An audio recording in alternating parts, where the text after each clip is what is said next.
What's up, everyone? Sean Count Blackearth here today with Black Metal Essentials Part 6. Today we're going to be taking a look at one of my all-time favorite albums, and in my opinion, one of the most groundbreaking albums. Released in 1994 through Moonfog Productions, Satyricon's debut album, Dark Medieval Times. This album was recorded in 93, sometime in the autumn-winter area, and released in 94 sometime in winter and spring.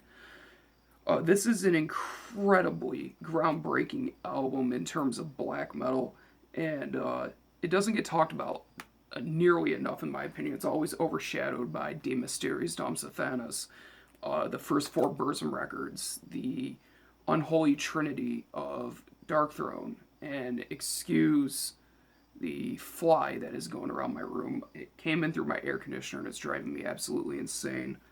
Anyways, this album doesn't get talked about a lot, and Satyricon doesn't get talked about that much in my opinion, simply because of what they became later on. They became a much different band, and they became very popular because of that.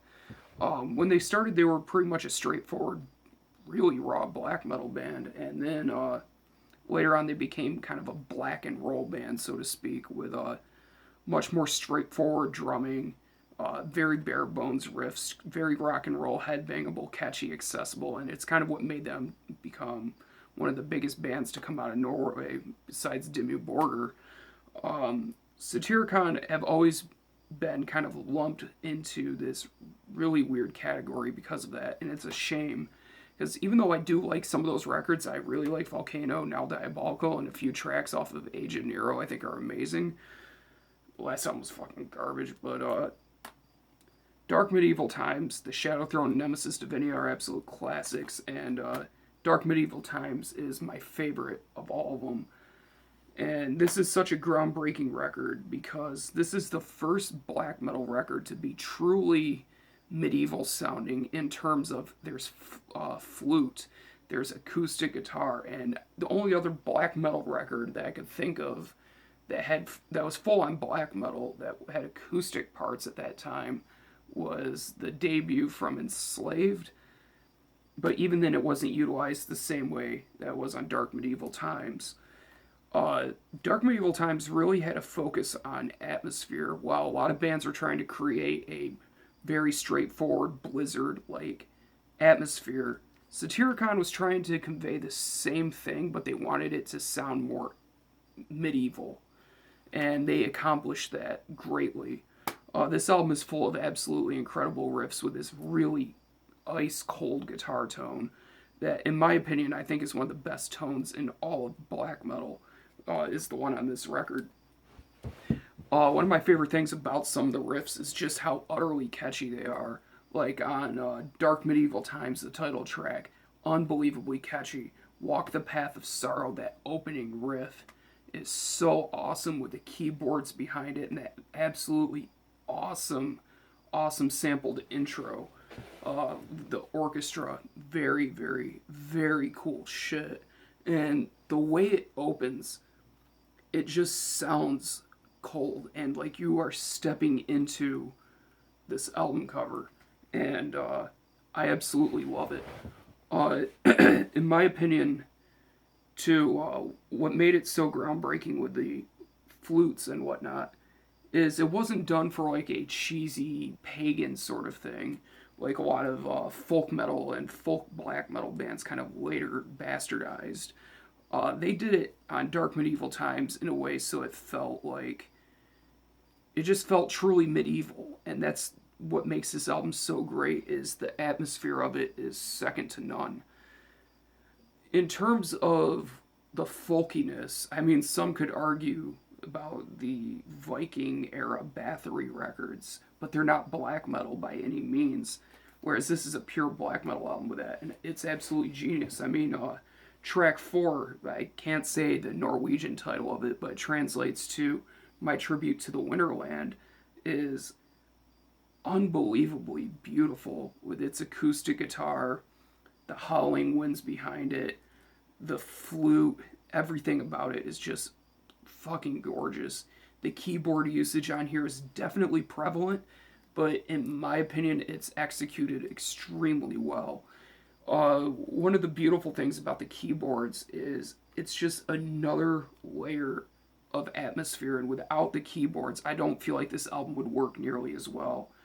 And I know a lot of black metal purists don't like this album because it has keyboards, but it wouldn't work without them. And it's not to say that the keyboards are a crutch, it would just be a completely different atmosphere.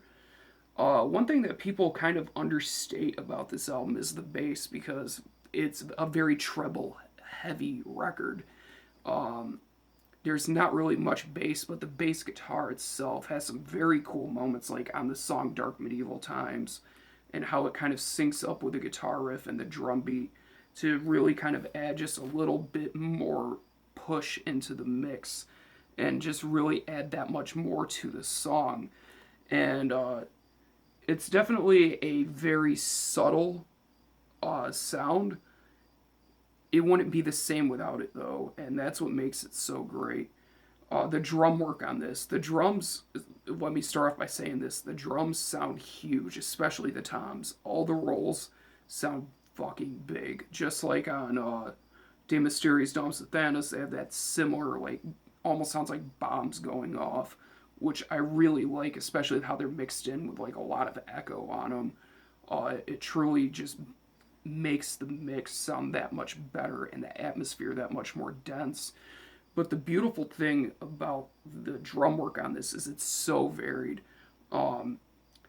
There's a lot of like more mid-pace sections on it with just a lot of like kick snare beats with like a quick 4 on the hi-hat, which I really like. And in fact, I associate that with Satyricon more than anything. Whenever I hear that, I feel like that's just like pure Satyricon worship. And granted, it was done to a lesser extent by Darkthrone, whereas Darkthrone was just more about being as primitive as possible on the drums, whereas Satyricon had a primitive vibe to it, especially on Dark Medieval Times. It still wasn't nearly as stripped down as Darkthrone. But the genius thing about this, though, is the transitions from the fast blasting parts to the more mid-pace and even slower parts. It's just an amazing, amazing, amazing performance by Frost. And the fact that they were so young when they wrote this, I believe that Frost and Satyr were both teens when they wrote this. And I do realize the keyboards and there was some additional guitar performed by 2 people that were uncredited. And the keyboard work is absolutely amazing. As I said, it's one of the most defining features of it. And I can't imagine the album without it. Vocally, there's some spoken word here and there, but it's not nearly as it's not as obnoxious as you would think. It's just very subtle in some parts, and especially on my tribute to the Winterland, that's pretty much all spoken word in the vocal department. But the screams are definitely a very throaty, raspy, nocturnal culto-esque scream, which is my favorite type of black metal vocal, where it's just very throaty and angry. I don't really much care for the howling type of vocal and that sort of delivery. I really like the nasty, snarling, kind of growling high, and that's what you get on this record. It's absolutely amazing. And one of the cool things about this album, and some people, they don't like this about this album, but for me, I really like it because it adds to the mystery, which is the lyrics have never been released. It's highly debated as to what the lyrics are, and I really like that about it because it just kind of adds this whole mystery to the record, and I kind of like that. And personally, once again, I don't think I'd want it any other way. You can make out some lyrics here and there, but for the most part, with the way the vocals are mixed and how abrasive they are, it's not the easiest to understand, and I'm completely fine with that. The only drawback to this album is it's out of print. And Satyricon, as I said in one of my updates, they need to get on that shit and reissue these albums because they're absolutely incredible and more people need to be able to get their hands on them. I was lucky enough years ago to get an original press CD for dirt cheap. This is the original press from Moonfog. There's no barcode on the back, which signifies it's an original press. Very basic CD. The booklet's pretty cool. For some reason, though, the fucking vinyl bootleg has that for the album cover, which is stupid. Norge. And what's interesting, seeing as Sigurd Lundgraven, aka Satyr, is the owner of Moonfog, well, was before Moonfog went under, same address as Satyricon and Moonfog, which I thought was pretty cool when I first looked at this. There's a nice little passage here that's incredibly hard to read. I did read through it once, and it basically talks about the Middle Ages and the year 1349, and about when Vikings ruled the northern land. Music was created in my darkest hours and has its source in overflowing medieval belief. Still, the music is timeless and independent. Inspiration is taken from the great landscapes of Norway, and both lyrics and music are keys to the ultimate forces of time. And it goes through with a little brief explanation of the album, which is pretty cool, especially for its time. But guys, this album is absolutely incredible. This is what made me into the black metal fan that I am today. I was already into a bit of Immortal when I got into these guys. I was very into like Dimmu Borgir and stuff like that. When I heard this album, this is what clicked with me, and along with the Shadow Throne. This album in particular, though, I always remember the day I got it and coming home super excited on that dreary fall day right before it started to snow.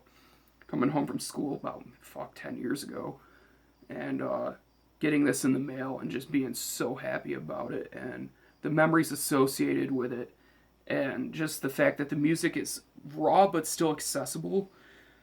To me, it's just the perfect black metal record, especially for late fall, early winter, around like November when it's really rainy and the rain kind of turns to snow here and there. I just absolutely love it on those dark, cold days.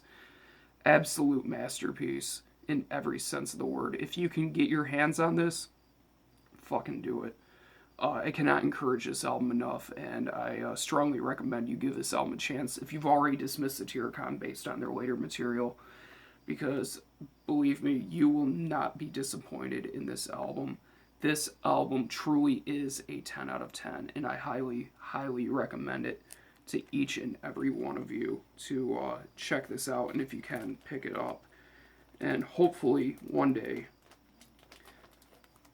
someone will reissue this so you can all have a good chance of getting it, especially the vinyl. Vinyl goes for absolutely insane money, over $1,000, so I'll never fucking own that. But that's it for this review. And, well, this discussion of Dark Medieval Times. Give it a listen. Absolutely essential black metal record. And that is it. Thank you guys for watching. Thank you for subscribing. I'm stuttering over my words because I'm an idiot. And I'll see you in the next video.